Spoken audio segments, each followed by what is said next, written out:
Hello दोस्तों, तो आज हम करने जा रहे हैं हिंदी का आत्मकथा।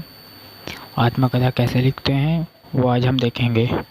तो आत्मकथा में एक्चुअली होता क्या है कि हमें इसमें अपनी कथा लिखनी रहती है। जैसे कि समझो हम कहीं घूमने गए, हम समझो अगर अगर कोई डायरी में अपनी पूरा डेली रूटीन लिखता होगा तो अपनी पूरी कहानी लिखता है। वो ये नहीं कि वो वहाँ पे गया था, मतलब अपने को वो, तो आप ये नहीं बोलते ना मैं यूज़ होता है, मेनली यहाँ पे मैं यूज़ होता है। ओके, जैसे कि डायरी में अपना डेली रूटीन लिखते रात में पूरा दिन का क्या करे पूरे दिन, वैसे ही आत्मकथा भी लिखते हैं अपनी कहानी। लेकिन जैसे कि आप ये बताते हो कि किसी दिन आप घूमने गए हो और दूसरे दिन आप आके बताते हो कि मैं वहाँ पर गया, वहाँ पे मैं इस्तेमाल होता है, तो इसमें भी मैं इस्तेमाल करने का, अपनी कहानी बताने का, उसको बोलते हैं आत्मकथा। ओके, तो मैंने यहाँ पे एक नमूना कथा भी लिया। तो चलिए शुरू करते हैं इसको भी।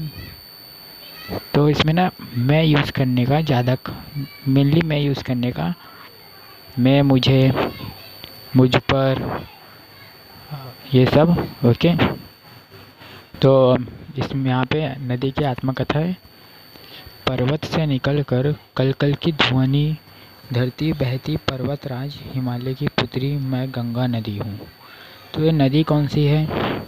गंगा नदी है। ये कोई और नहीं बता रहा है, ये खुद नदी बता रही है कि वो गंगा नदी है।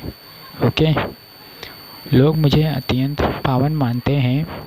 बाल्यकाल में मैं बहुत नटखट थी, मतलब पहले मेरा बचपन पर्वत के घनों जंगलों तथा हरी भरी घाटियों में बीता। वहीं मैं बड़ी हुई, चैन से बैठना मेरा स्वभाव ही नहीं है। आपने देखा होगा कि कोई भी नदी शांति से एक जगह नहीं बैठती है, वो बहती रहती है। अगर आपने देखा होगा तो बता देना कमेंट करके।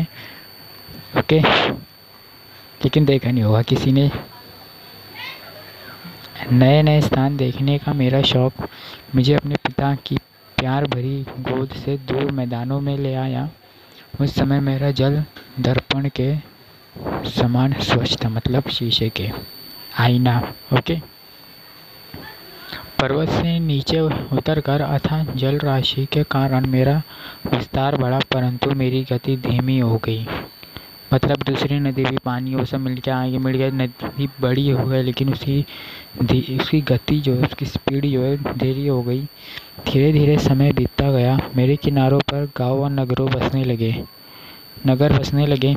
इलाहाबाद, बनारस, कोलकाता आदि नगर मेरे कारण ही विशेष माने जाते हैं। लोग मेरा जल पीने, खाना बनाने, नहाने धोने और खेतों की सिंचाई आदि विभिन्न कामों में लाते हैं।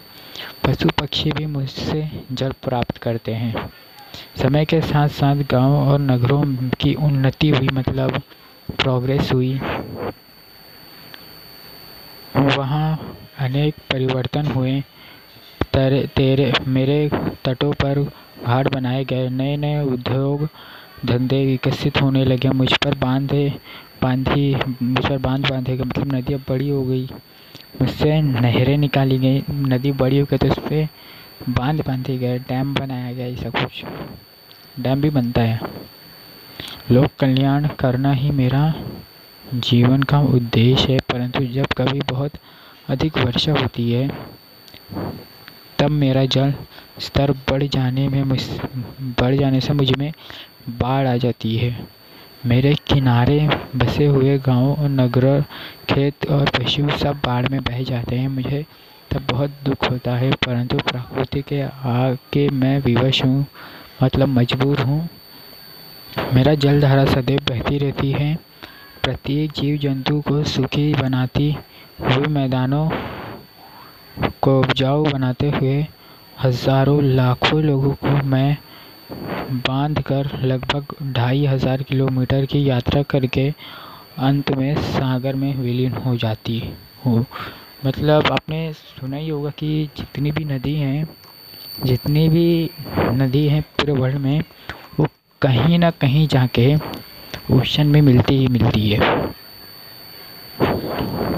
ओके, सब नदी, कोई भी नदी हो, चाहे यमुना हो, गंगा नदी है ये, गंगा ब्रह्मपुत्र हो, यमुना, साबरमती, कोई भी नदी हो, सब जाके ओशन में ही मिलती है।